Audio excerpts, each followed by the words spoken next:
I came home from visiting my granddaughter in Victoria to find a cheerful sign on my study door. Baby Harper's room. Do not disturb. It read, decorated with pastel elephants and stars. My study, the room where I'd worked for 30 years. The room where I'd kept every photo album from my marriage to Margaret. The room where I'd stored her ashes in a beautiful cherry wood urn on the mantel. I stood in the hallway of my own house, my suitcase still in my hand, staring at that sign. I could hear voices downstairs. My daughter Jessica, her husband Kyle, and someone else. A woman's voice I didn't recognize. I tried the door handle. Locked. Jessica? I called out, my voice echoing through the house I'd bought 32 years ago. Kyle? What's going on? Footsteps on the stairs. My daughter appeared, glowing with that particular radiance pregnant women have. 7 months along. She smiled at me like nothing was wrong. Dad, you're back early. How was the trip? The trip was fine. Why is my study locked? What's this sign? Her smile didn't waver. Oh, Dad, we have such exciting news. We finally got the nursery set up. I meant to call you, but it all happened so fast. Kyle's mum found the most adorable crib set at HomeSense, and we just had to get everything ready before I'm too far along to help. Kyle came up behind her, that easy salesman's smile on his face. Thomas, good to see you. Yeah, we figured since you barely use that room anymore, it made perfect sense. My mum's been helping us get everything organized. She's downstairs making tea if you want to say hello. I felt something cold settle in my stomach. Your mum is here? She's staying with us for a while, Jessica said quickly, just to help with the baby prep and everything.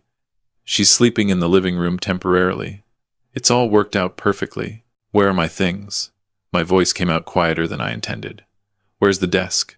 The filing cabinets? The photos? We moved everything to the basement, Kyle said, like this was the most reasonable thing in the world. Don't worry, we were careful. Well, mostly careful. Some of the boxes got a bit wet from that leak, but I'm sure nothing important got damaged. The leak. The basement had flooded slightly last winter. I'd had it fixed, but there was still moisture in one corner. They'd put my things there. My life's work. My memories. And Margaret's ashes? I asked. Jessica waved a hand. They're fine, Dad. They're downstairs too. Stop being so dramatic. Stop being so dramatic. About my dead wife's remains. I walked past them, down the stairs, through the living room where Kyle's mum had indeed set up a makeshift bedroom, complete with her own furniture that I'd never seen before. She was a large woman in her 60s, wearing a velour tracksuit, and she barely looked up from her phone as I passed. The basement stairs creaked under my feet. I'd meant to fix them. 30 years in this house, and there were always small things to fix. The basement was exactly as I feared. Boxes stacked haphazardly in the damp corner. I could see water stains on the cardboard. I opened the first one. Photos. The albums were warped. Some of the pictures stuck together. Margaret's face. Younger. Smiling at our wedding. Ruined. The second box. My financial records from my accounting practice. 30 years of files. Some of them still relevant for tax purposes. Damp. Moldy. The third box. And there, shoved between an old can of paint and a box of Christmas decorations, was the cherry wood urn. Margaret's ashes, treated like garbage, like something to get out of the way. I stood there in my damp basement, holding my wife's remains, and something shifted inside me. I'd been patient for 3 years. Jessica and Kyle had moved in temporarily after Margaret died, said they were saving for a house, said they just needed 6 months, then a year, then 2. I'd told myself I was helping them, that Margaret would have wanted me to support our daughter, but Margaret would never have tolerated this. I carefully carried the urn upstairs, past Kyle's mum, still scrolling on her phone in my living room, past my daughter and son-in-law, who were now discussing paint colors for the nursery. I went to my bedroom, the one room they hadn't invaded yet, and I set Margaret's ashes on my dresser where they belonged. Then I pulled out my phone and called Margaret Chen. No relation to my wife, just a coincidence of names. She'd been my friend since university, and now she was one of the best real estate lawyers in Vancouver. Margaret, it's Thomas. I need to evict my daughter. There was a pause. Are you certain? I found my wife's ashes in the basement next to paint cans. They converted my study into a nursery without asking. Kyle's mother has moved into my living room. Yes, I'm certain. I'll have the papers ready tomorrow morning. In British Columbia, you'll need to give them proper notice. Since they're family and haven't been paying rent, we'll file for a 30-day notice to end tenancy. Meet me at my office at 9. That night, I didn't sleep in my house. I went to a hotel. I couldn't bear to be there, to see Kyle's mum spread out in my living room, to see that cheerful sign on my study door. The next morning, I met Margaret at her office in downtown Vancouver. She had everything prepared. The notice to end tenancy, a list of my rights as a homeowner, contact information for locksmiths and storage facilities. You're doing the right thing, she said, sliding the papers across her desk. I've seen too many cases like this, adult children who take advantage of their parents' generosity. She's pregnant, I said. Everyone's going to think I'm a monster. You're not kicking her out on the street, Thomas. You're giving her 30 days to find alternative accommodation. That's more than fair, considering she's had 3 years rent-free. I signed the papers. Margaret arranged for a process server. By noon, Jessica and Kyle would have legal notice. I went back to my house. Their cars were both gone. Good. I had things to do. I called a locksmith. Had every lock in the house changed. Then I called a moving company. Had them bring boxes and packing materials. I spent the afternoon carefully packing every single thing that mattered to me. Photos, documents, Margaret's belongings, her jewelry, her books. I wasn't leaving anything in that basement to be destroyed by carelessness. I rented a storage unit and moved everything there. Every box, every file, every memory. If I was going to have a war, I was going to protect what mattered. By the time Jessica and Kyle got home at 6, I was sitting in the living room. Kyle's mum, Diane, had been there all day, watching her soaps, completely oblivious to the papers that had been taped to the front door. Dad, what is this? Jessica was holding the eviction notice, her face pale. You can't be serious. I'm entirely serious. Kyle was red-faced, aggressive. You can't evict us. We're family. Jessica's pregnant. For Christ's sake, you have 30 days, I said calmly. I suggest you start looking for apartments. But we don't have any money. Jessica's voice rose. We've been saving for a house. And there it was. The lie I'd suspected for months. Then I suggest you access those savings, I said. You've both been working full-time for 3 years. Jessica, you make $60,000 a year in marketing. Kyle, you're pulling in $70,000 as a sales manager. You've had no rent, no utilities, no property taxes. Where exactly has that money gone? They glanced at each other. Just a flicker, but I saw it. We have expenses, Kyle said. Show me the bank statements. You have no right. I have every right. This is my house. You're my tenants. Or rather, you were. Now you're people with 30 days to leave. Diane finally looked up from her show. Thomas, surely we can discuss this like adults. Jessica needs family support right now. I'm not talking to you, Diane. This doesn't concern you. Of course it concerns me. My son and his wife are about to find their own place to live. And so are you. Her mouth fell open. You can't evict me. I don't even live here. Then it should be easy for you to leave. I believe you have a condo in Burnaby that you're currently renting out for $2,400 a month. According to the rental listings. Anyway, dead silence. How did you? Diane started. I'm an accountant, Diane. Or I was. I'm very good at finding information. I'd spent the previous evening doing research. It had taken me less than an hour to find her property listing, to discover that she hadn't sold her condo at all. She'd rented it out for income while living rent-free in my house. Jessica was crying now. Dad, please. I'm pregnant. You can't do this to your grandchild. I'm not doing anything to my grandchild. I'm setting a boundary with my adult daughter who has taken advantage of my grief and my generosity for 3 years. Mum would be ashamed of you, she whispered. That was the wrong thing to say. I stood up, walked to my room, and came back with a photo album, one I'd rescued from the basement. I opened it to a specific page. Your mum, I said quietly. "Helped me set up a college fund for you when you were born. We saved for 18 years. When you graduated, there was $73,000 in that account. Do you remember what you did with it?" Jessica looked away. "You and Kyle took a 2-month trip to Europe. Then you bought a BMW.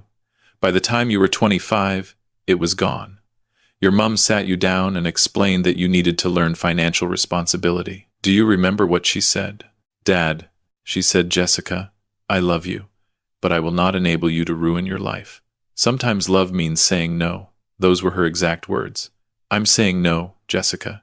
You have 30 days. Kyle stepped forward, chest puffed out. "You stubborn old man. You're really going to choose pride over your own daughter? I'm choosing self-respect over enabling destructive behavior. There's a difference." "We'll see what the rest of the family has to say about this," Diane snapped. "Your sister, your brother, are welcome to offer you a place to stay," I finished. "In fact, I encourage it. Kyle, doesn't your brother have a 3-bedroom house in Surrey?" Another glance between them.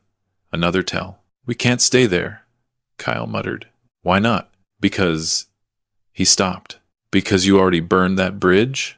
I guessed. "How long did you stay there before wearing out your welcome?" The truth was written all over his face. I'd called my neighbor, Robert, earlier that day. Robert was retired RCMP, a good man who noticed everything. He'd told me things I hadn't wanted to hear, about the packages that arrived constantly, designer bags for Jessica, about the car Kyle had crashed last year, expensive repair bills, about the time Robert had overheard Kyle on the phone, talking about sports betting. They hadn't been saving. They'd been spending, and probably going into debt. The next few days were a war. Jessica called every relative we had. My brother John called from Calgary, lecturing me about family values. My sister Patricia called from Halifax, crying about how I was abandoning my pregnant daughter. Cousins I hadn't heard from in years suddenly had opinions about my choices. I listened to each of them. Then I said the same thing. She has 30 days to find a place. If you'd like to help her, you're welcome to offer her a room. Otherwise, I appreciate your concern, but this is my decision. Not one of them offered to take Jessica in. Not one. Kyle tried a different approach. Manipulation. He'd catch me alone and talk about the baby, about how I'd regret missing out on being a grandfather, about how family was supposed to forgive. "I'm not stopping you from being a family," I'd say. "I'm stopping you from living in my house rent-free." Diane was the worst. She'd corner me in the kitchen, in the hallway, always with that wounded tone. "Thomas, I'm just trying to help my son. Surely you understand that. I understand that you're collecting rent on your condo while living in my house without paying anything. I understand perfectly." She'd sniff and retreat, playing the victim to anyone who would listen. But I held firm. I'd changed the locks so they couldn't claim squatters' rights. I'd documented everything. I'd followed Margaret Chen's advice to the letter. Then, on day 15, Robert knocked on my door. "Thomas, you should know something." He told me he'd seen them 2 weeks ago, before I came back from Victoria. Kyle and Jessica, measuring the study. Diane was there too, taking notes. They'd been planning this. They'd known when I'd be gone, and they deliberately waited to make their move. "There's more," Robert said. "I overheard Diane on her phone yesterday. She was talking to someone about getting you assessed. Something about demonstrating diminished capacity." My blood ran cold. "They're trying to claim I have dementia?" That's what it sounded like. I thought you should know. They weren't just entitled. They were calculating. They'd planned to push me out of my own house, claim I was incompetent, and take over the property. I called Margaret Chen immediately. "Get a medical evaluation," she advised. "Complete cognitive assessment. Get it on record that you're perfectly competent." I did. The next day, I had a full physical and cognitive assessment. Perfect health for my age. Sharp as a tack, the doctor said. I got copies of everything. On day 20, they staged their intervention. I came home to find my living room full of people. Diane, her other son Marcus, Kyle's sister, several people I didn't even recognize. Jessica was there, looking uncomfortable. Kyle stood at the front like he was running a meeting. Thomas, please sit down, Diane said in her most concerned voice. We need to talk about your health. My health is fine. Dad, Jessica said softly, we're worried about you. You've been acting erratically. The eviction, the accusations. The truth, you mean? We think you might be experiencing some cognitive decline, Kyle said. It's nothing to be ashamed of. Lots of people your age. I pulled out my phone and opened the photos. Before you continue, I want to show you all something. I held up the screen. Medical records. Clear cognitive assessment. Perfect bill of health. I had a complete evaluation 3 days ago. As you can see, I'm in perfect mental health. Would you like to see the rest of the documentation? I have it all, including, I looked directly at Diane, records of your rental property income, and records of your discussion about having me assessed for incompetency. My neighbor overheard that conversation, Diane. He's a retired RCMP officer. Would you like to know what he thinks about conspiracy to commit fraud? The room went silent. You were planning to have me declared incompetent, I said calmly. To take over my house. This wasn't about needing a nursery. This was about stealing my property. Dad, no, Jessica started. Don't. I held up my hand. I found evidence in the study. Kyle's internet history is still on my computer, the one you were using. Searches for how to prove parent has dementia, legal guardianship over elderly parent, inheriting property from incompetent parent.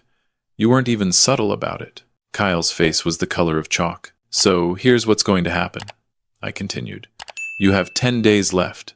On day 30, if you're not gone, the sheriff will remove you. I have legal grounds. I have documentation, and I have witnesses. If any of you, I looked around the room, try to interfere, I'll pursue legal action for harassment and conspiracy. Marcus, Kyle's brother, stood up. This is insane. Kyle, you told me your father-in-law was being unreasonable. But this, he looked at Kyle with disgust. You were trying to steal his house? It's not like that, Kyle stammered.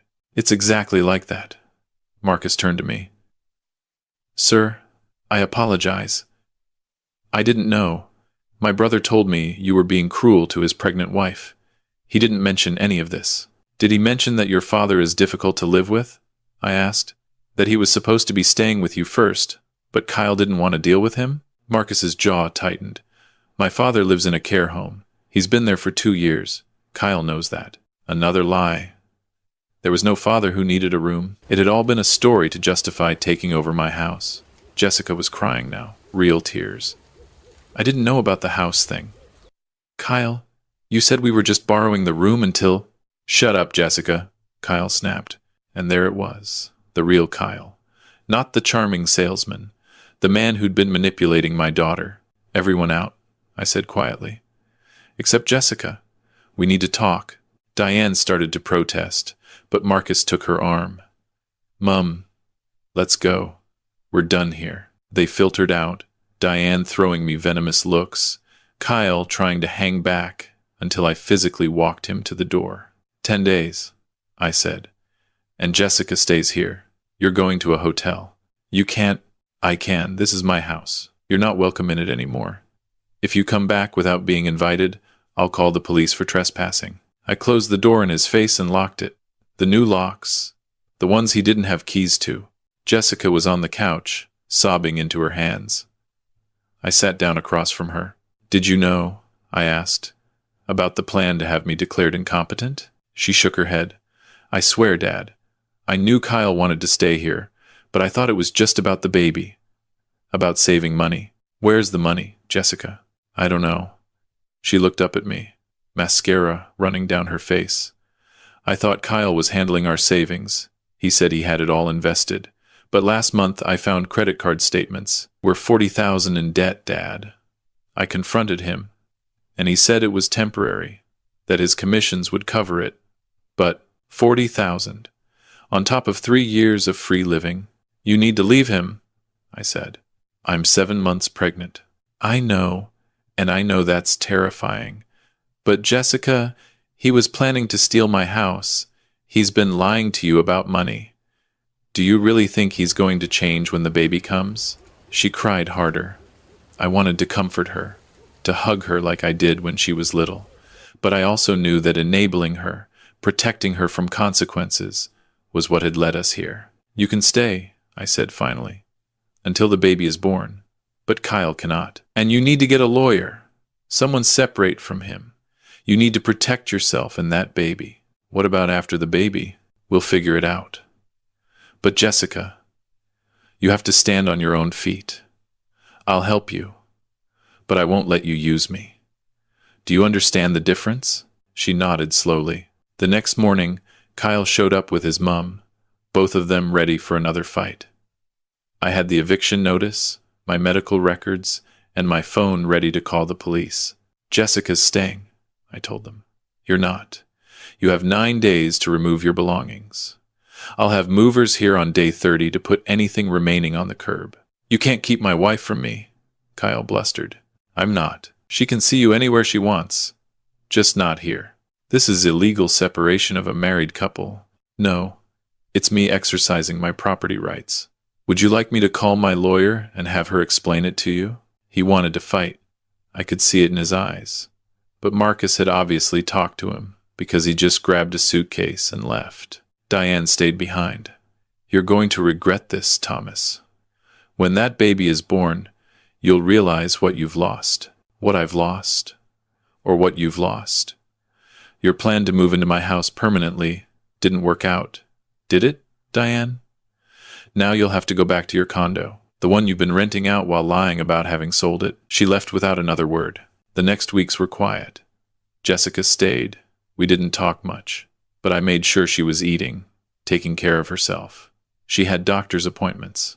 I drove her to them. We were cordial, civil, not close, not yet. Kyle tried calling, tried showing up.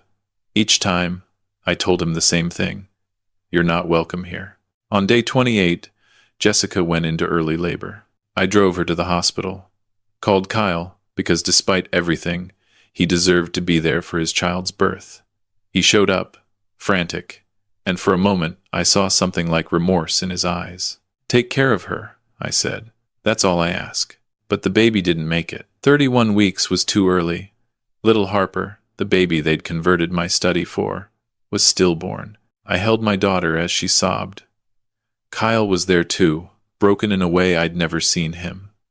Diane showed up, and for once, she was quiet. Grief has a way of putting things in perspective. Jessica and Kyle left my house on day 30 as required. They moved into a small apartment Kyle's brother helped them find. I didn't go to the funeral. Jessica asked me not to. She needed space, she said. Time to process everything. I understood. I converted the study back to what it was, brought my things back from storage, put Margaret's ashes on the mantel where they belonged. The house felt empty, but it was mine. 6 months passed. I got a letter, handwritten, from Jessica. She and Kyle were in counseling, marriage counseling and individual therapy. Kyle had admitted to a gambling problem, had joined Gamblers Anonymous. They'd declared bankruptcy, were working on getting out of debt. He'd got a second job. She'd been working on understanding how she'd let herself be manipulated, how she'd enabled Kyle's lies. I'm sorry, Dad, she wrote, for all of it, for taking advantage of you, for letting Kyle disrespect Mum's memory, for not seeing what was happening until it was too late. I don't expect forgiveness. I just wanted you to know that I understand now. You were right. I needed to face consequences. It was the only way I was going to grow up. She was pregnant again. 4 months along, due in December. I'd like you to meet your grandchild, she wrote. When they're born, if you're willing, not at your house. I understand that's your space, but maybe at a cafe? Or a park? I promise, no expectations, no asking for anything, just a chance to let you be a grandfather, if you want to be. I thought about it for a long time. About Margaret, about what she would want, about boundaries and forgiveness and the difference between the two. I wrote back, yes, I'd like to meet my grandchild. We'll start slow. Coffee at a neutral location. And Jessica, I'm proud of you for doing the hard work, for going to therapy, for taking responsibility. That takes courage. We met at a cafe in Kitsilano. Jessica looked different, older, somehow, more grounded. She showed me ultrasound pictures, told me about the counseling sessions, about how she'd had to learn to stand up to Kyle, to demand honesty. He's changing, she said. Slowly. It's hard work, but he's trying. And if he doesn't? I asked. Then I'll leave. I know that now. I can stand on my own. We met monthly after that. Always in public. Always with clear boundaries. I was kind but firm. I didn't offer money. Didn't offer to let them move back in. When they asked if I'd babysit when the baby came, I said, maybe. Let's see how things go. The baby was born in December.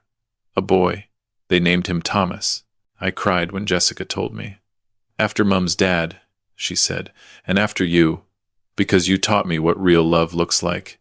It's not enabling. It's not saying yes to everything. It's having the courage to say no when no is what someone needs to hear. I met my grandson when he was a week old. Held him in my arms in Jessica's small apartment. Kyle was there, quieter than I'd ever seen him.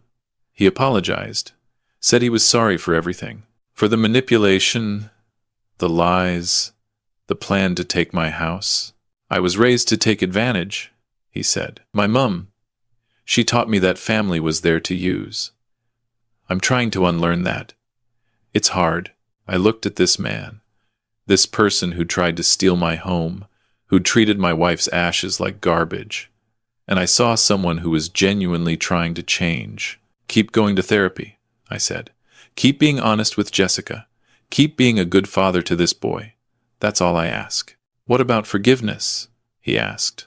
Forgiveness isn't an event, Kyle. It's a process. Keep showing me you've changed. Give it time. That was 2 years ago now. Thomas is 2. Jessica and Kyle are still together, still in counseling, still working on their relationship. They've been making regular payments on their debt. Kyle's been sober from gambling for 26 months. Jessica has clear boundaries now. She says no when she needs to. They come to Sunday dinner once a month, at my house. But they go home at the end of the night. They don't ask to stay. Don't ask for money. Don't overstep. Diane and I aren't in contact. Her rental income apparently wasn't enough when she had to actually live in her condo and pay her own bills. Last I heard from Marcus, she'd moved in with him. He's a saint. I still have my study. Margaret's ashes are still on the mantel. The house is still mine. People ask me sometimes if I regret it. Evicting my pregnant daughter. Setting such hard boundaries. Missing the birth of my first grandchild. The answer is no. Because that hard boundary, that refusal to enable, is what saved my relationship with Jessica. If I'd let them stay, let them continue using me, we'd be where we were before. Resentful, distant, toxic. Now, when Jessica visits, it's because she wants to. When she asks my advice, it's because she values it. When little Thomas calls me grandpa, it means something. Because it's built on respect, not obligation. Margaret would understand. She always said that love without boundaries isn't love at all. It's just fear dressed up as kindness. I learned that lesson the hard way, but I learned it. And every Sunday, when I set the table for dinner, when I hear Jessica laugh at something Kyle says, when I see the way they're working together to be better parents than they had, I know I made the right choice. Some lines should never be crossed. And sometimes, the most loving thing you can do is defend those lines, even when it breaks your heart, especially when it breaks your heart. That's what real love looks like. Not the Hallmark card version, the hard, messy, complicated version that requires courage and conviction and the willingness to be called the villain in someone else's story. I'd do it again in a heartbeat. And Margaret, wherever she is, I think she'd be proud.